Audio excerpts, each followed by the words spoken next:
14 নম্বর সেটের 1, 2 এবং 3 দাগের প্রশ্নের সমাধান নিয়ে আলোচনা করছি। 1 দাগের ক নম্বর প্রশ্নটাতে বলেছে কোনটি স্থূলকোণ? 88 ডিগ্রি, 90 ডিগ্রি, 105 ডিগ্রি ও 60 ডিগ্রি। দেখো, স্থূলকোণ হচ্ছে যে কোণের মান 90 ডিগ্রির চেয়ে বড় কিন্তু 180 ডিগ্রির চেয়ে ছোট। তাহলে এখানে দেখো শুধুমাত্র এই যে 3 নম্বর অপশনটা রয়েছে 105, সেটা হচ্ছে আমাদের 90 ডিগ্রি থেকে বড় কিন্তু 180 ডিগ্রি থেকে ছোট, অতএব আমরা এটাকে ধরবো স্থূলকোণ। খ নম্বরে বলেছে ঘনবস্তুর মাত্রা কত? দেখো, ঘনবস্তুর মাত্রা আমরা পড়েছি বইয়ের মধ্যে 3টি মাত্রা, তাহলে অপশান হবে আমাদের 4 নম্বরটা।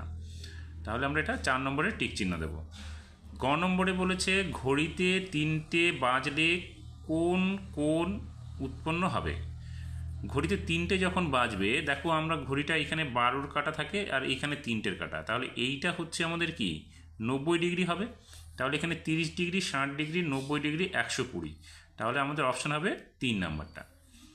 লুডোর ছক্কার আকৃতি, লুডোর ছক্কার আকৃতি শঙ্কু, ঘনক, গোলক, চোঙ। দেখো, লুডোর ছক্কার আকৃতি আমরা একদম অ্যাকুরেট চারিদিকে সমান দেখতে পাই, তাহলে এই রকম যে আকৃতি সেটা হচ্ছে কি আমাদের একটা ঘনকের আকৃতি, তাহলে এটা আমরা লিখব ঘনক, 1 নম্বর অপশানটা। নম্বরে বলেছে বৃত্তের বৃহত্তম জ্যা হলো। দেখো, বৃত্তের বৃহত্তম জ্যা ব্যাসার্ধ, ব্যাস, বৃত্তচাপ, পরিধি। এখানে হবে আমাদের বৃহত্তম জ্যা হবে অপশন 2 নম্বরটা, ব্যাস। নম্বরে বলেছে সত্য মিথ্যা লিখতে বলেছে। যে ত্রিভুজের 3টি বাহুর দৈর্ঘ্য সমান সেই ত্রিভুজটি বিষমবাহু ত্রিভুজ। না, এটা বিষম না, বিষম মানে হচ্ছে যাদের বাহুগুলো সমান নয়। এখানে 3টে বাহুর দৈর্ঘ্য সমান বলেছে, সেটা হবে আমাদের সমবাহু, সেক্ষেত্রে এই বিবৃতিটা আমাদের মিথ্যা হবে, তাহলে এটা আমরা লিখব মিথ্যা। এরপরে 6 নম্বরে কি বলেছে? বলেছে 30 ডিগ্রি কোণ হলো স্থূলকোণ। দেখো, 30 ডিগ্রি কোণ স্থূলকোণ নয়, স্থূলকোণের মান হবে 90 ডিগ্রি থেকে বেশি, 180 ডিগ্রি থেকে কম, কিন্তু এখানে 30 ডিগ্রি হচ্ছে কোণটা, এটা হবে সূক্ষ্মকোণ। সূক্ষ্মকোণের মান হচ্ছে 90 ডিগ্রির চেয়ে ছোট, তাহলে এটা হবে আমাদের কি মিথ্যা হবে এটা, তাহলে এখানে আমরা লিখব মিথ্যা। বর্গের জন্য নম্বরে কি বলেছে? একটি বিন্দুকে কেন্দ্র করে কয়টি বৃত্ত আঁকা যায়? দেখো, একটি বিন্দুকে কেন্দ্র করে অসংখ্য বৃত্ত আঁকা যেতে পারে, কারণ এখানে একটা বিন্দুকে কেন্দ্র করে আমরা একটা বৃত্তচাপ দিয়ে এইভাবে একটা বৃত্ত আঁকতে পারবো, আবার একই বিন্দু দিয়ে একটু বেশি ব্যাসার্ধ নিয়ে আবার আমরা এইভাবে বৃত্ত আঁকতে পারবো, এরকম অসংখ্য বৃত্ত আঁকা যাবে। তাহলে এখানে লিখবো আমরা একটি বিন্দুকে কেন্দ্র করে কয়েকটি বৃত্ত আঁকা যায়, আমরা লিখবো উত্তরটা অসংখ্য, তাহলে অনুস্বর ক্ষয় জফলা। এবার এখানে নম্বরে বলেছে একটা অঙ্ক দেওয়া আছে, এটা সমাধান করতে হবে। এখানে গুণ, এখানে যোগ। দেখো, গুণ আর যোগের মধ্যে প্রথম কাজ হচ্ছে আমাদের গুণের, অর্থাৎ 15-র সঙ্গে 2কে গুণ করতে হবে। তাহলে অঙ্কটা কেমন হবে? 15-র সঙ্গে 2কে গুণ করলে 15 দুগুণে 30 যোগ তারপরে আসবে 8, তাহলে 30 যোগ 8 মানে হচ্ছে কত? আমাদের যোগফলটা হবে 38, তাহলে আমরা এই ঘরে লিখব 3 8 38। এইবার কি বলেছে? 2 টাকা সমান চিহ্ন কত পয়সা? দেখো, 1 টাকায় যদি 100 পয়সা হয় তাহলে 2 টাকায় 200 পয়সা হবে, তাহলে এখানে আমরা লিখব 200 পয়সা। এবার আমাদের কি বলেছে? ক নম্বরে বলেছে সূক্ষ্মকোণ ও স্থূলকোণ কাকে বলে, উদাহরণ দাও। তাহলে সূক্ষ্মকোণ ও স্থূলকোণ কাকে বলে উদাহরণ দাও, তার সংজ্ঞাটা আমরা কি লিখব? যে কোণের মান, সূক্ষ্মকোণের ক্ষেত্রে লিখব যে কোণের মান 0 ডিগ্রি থেকে বড় এবং 90 ডিগ্রি থেকে ছোট, সেই কোণকে সূক্ষ্মকোণ বলা হয়। উদাহরণ হচ্ছে 30 ডিগ্রি, 60 ডিগ্রি, 70 ডিগ্রি, 75 ডিগ্রি কোণ, এগুলো হচ্ছে সূক্ষ্মকোণের। আর স্থূলকোণের ক্ষেত্রে কি লিখব? যে কোণের মান 90 ডিগ্রির চেয়ে বড় কিন্তু 180 ডিগ্রির চেয়ে ছোট, সেই কোণকে স্থূলকোণ বলা হয়। উদাহরণ যেমন 110 ডিগ্রি লিখতে পারো, 125, 120, 130, এইরকম কোণগুলো হবে স্থূলকোণ। এবার খ নম্বরে কি বলেছে? 5 কিগ্রা আলুর দাম 60 টাকা, 8 কিগ্রা আলুর দাম কত? তাহলে এটা আমরা কিভাবে করব? আমরা এখানে লিখব 5 কিগ্রা আলুর দাম সমান চিহ্ন কত বলেছে? 60 টাকা, তাহলে 60 টাকা। তাহলে দেখো, 5 কিগ্রা আলুর দাম যদি 60 টাকা হয় তাহলে 1 কিগ্রা আলুর দাম কম হবে, তাহলে কম মানে হচ্ছে 60কে আমরা কি করব? 5 দিয়ে ভাগ করব। এবার আমাদের চাইছে কত, 8 কিগ্রা। তাহলে এখানে 8 কিগ্রা আলুর দাম কত হবে, বেশি হবে। তাহলে 60 গুণ 8, নিচে হবে 5। এ 5 দিয়ে যখন 60কে কাটবো তাহলে এখানে কত হবে, 12। তাহলে 12-র সঙ্গে 8কে গুণ করলে কত হবে, 8 বরং 96। তাহলে এখানে হবে 96 টাকা। তাহলে আমরা কত পেলাম, 8 কিগ্রা আলুর দাম পেলাম 96 টাকা। তাহলে এটা আমরা উত্তরটা পেয়ে গেলাম। এবার কি বলেছে যে ব্যাস কাকে বলে। এবার ব্যাস হচ্ছে, আমরা সংজ্ঞাটা এইরকম লিখতে পারি,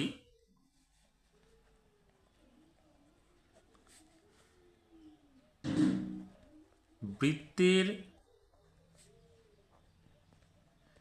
বৃহত্তম যা বৃত্তের কেন্দ্রগামী তা হলো ওই বৃত্তের ব্যাস।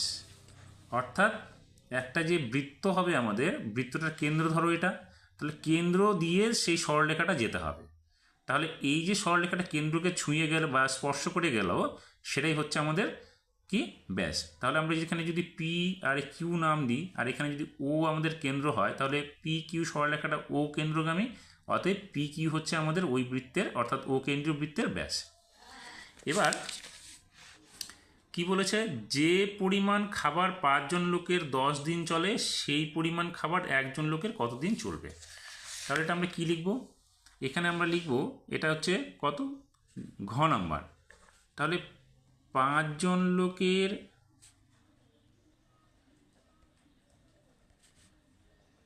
খাবার চলে সমান চিহ্ন কত, 10 দিন বলেছে। তাহলে একজন লোকের ওই খাবার চলবে কম দিন না বেশি দিন। দেখো 5 জন লোককে যে খাবারটা আমরা 10 দিন খাওয়াবো, সেই খাবারটাই যদি আমরা একজনকে খাওয়াই তাহলে বেশি দিন খাবে। অতএব আমাদের কী করতে হবে, 10-এর সঙ্গে 5কে গুণ করে দিতে হবে। তাহলে কত হবে, 50 দিন। এটাই হয়ে গেল আমাদের উত্তর। এবার কি বলেছে, এখানে একটা ছক আকারে দেওয়া আছে, আমাদের এটা এই যে কোশ্চেন মার্ক বা প্রশ্ন চিহ্ন দেওয়া আছে তার উত্তরটা লিখতে হবে। দেখো এখানে 16 দুগুণে 32, তারপরে 3 16 48, তার মানে এটা 16-র ঘরের নামতা দেওয়া আছে। তাহলে 16কে 16 দুগুণে 32, 3 16 48, 4 16, এখানে হবে 64। তাহলে এখানে আমরা কত লিখবো, 6 4 64। তারপরে দেখো এখানে লেখা আছে ক খ গ, অতএব আমাদের এখানে কি হবে, এটা ঘ। তাহলে 64 ঘ হবে আমাদের এই ঘরের উত্তরটা। ত্রিভুজ কাকে বলে, দেখো ত্রিভুজ কাকে বলে, যার তার সংজ্ঞাটা আমরা এইভাবে লিখব, 3টি বাহু দ্বারা গঠিত সমতলিক চিত্রকে ত্রিভুজ বলে। তাহলে আমরা সংজ্ঞাটা এইভাবে লিখব, ত্রিভুজের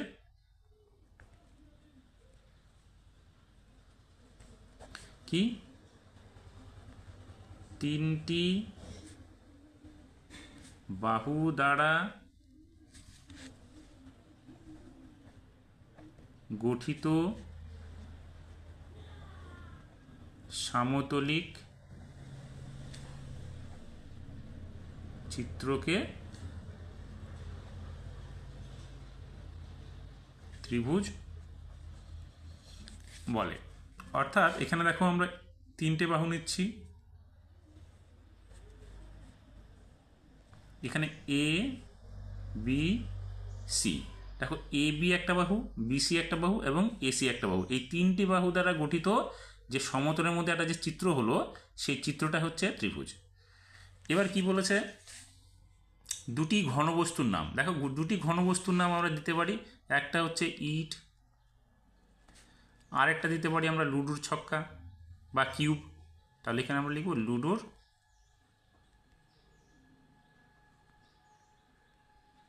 ছক্কা। এবার কি বলেছে 3 নম্বর, দেখো 12 প্যাকেট বিস্কুটের দাম 72 টাকা, 18 প্যাকেট বিস্কুটের দাম কত হবে। তাহলে 3-এর ক নম্বরটা আমরা কীভাবে করব, 12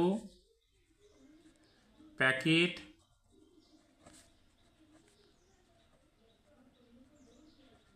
বিস্কুটের দাম সমান চিহ্ন 72 টাকা। তাহলে এবার কি বলেছে আমাদের 18 প্যাকেট বিস্কুট বের করতে হবে। তাহলে 12 প্যাকেট বিস্কুটের দাম যদি 72 টাকা হয় তাহলে আমাদের এক প্যাকেট বিস্কুটের দাম কত হবে? কম হবে। তাহলে আমরা 72কে আমরা কি করব? 12 দিয়ে ভাগ করব। এবার আমাদের চাইছে কত? 18 প্যাকেট বিস্কুটের দাম। তাহলে 18 প্যাকেটের বিস্কুটের দাম বেশি হবে। তাহলে 72 গুণ 18, নিচে হবে 12। 12 দিয়ে 72কে কাটলে কত হবে? 6 বারং 72। 6 দিয়ে 18কে গুণ করো। 6 8 48 এর 8, হাতে থাকবে 1। 6 একে 6 আর হাতের 4 যোগ করলে 10, অর্থাৎ 108 টাকা। হয়ে গেল উত্তরটা। এবার আমাদের কি বলেছে? খ নম্বরে কি বলেছে? অতিভুজ কাকে বলে? দেখো অতিভুজে কি লিখব? অতিভুজের সংজ্ঞাটা আমরা এইভাবে লিখব,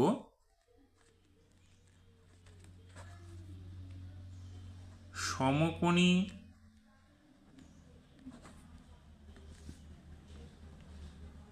ত্রিভুজের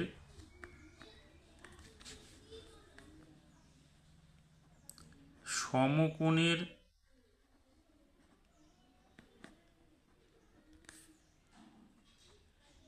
বিপরীত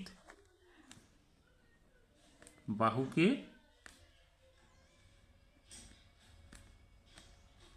অতিভুজ বলে। অর্থাৎ এখানে যদি আমাদের একটা সমকোণ হয়, এই কোণটা যদি সমকোণ হয় তার বিপরীত বাহু হচ্ছে কোনটা? এইটা।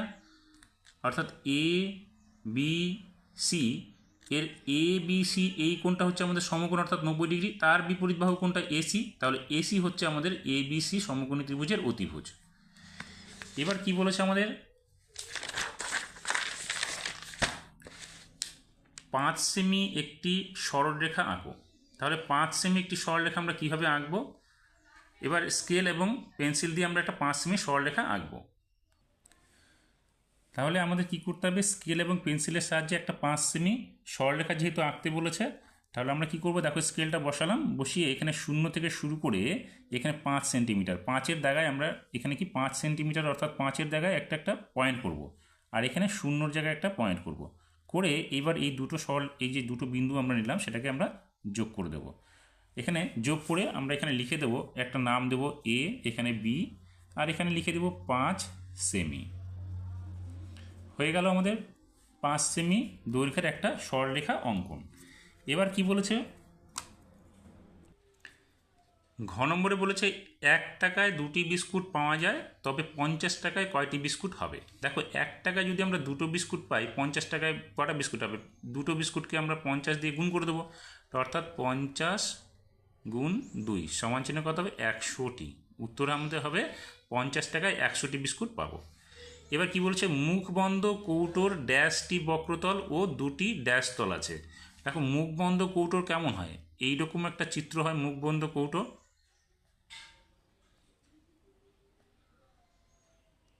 এইরকম হবে। তাহলে এখানে বক্রতল, বক্রতল হচ্ছে আমাদের এইটা, তাহলে একটা হচ্ছে, তাহলে আমরা এখানে লিখব মুখ বন্ধ কৌটোর একটি বক্রতল। আর সমতল কটা হবে? দেখো এখানে দুইটি বলতে এই উপরের তলটা এবং নিচের তলটা, এই দুটোকে বলেছে, তাহলে এটা কি হবে? সমতল। এখানে আমরা লিখব সমতল। এই হয়ে গেল আমাদের 1 থেকে 3 পর্যন্ত অঙ্কগুলোর সমাধান।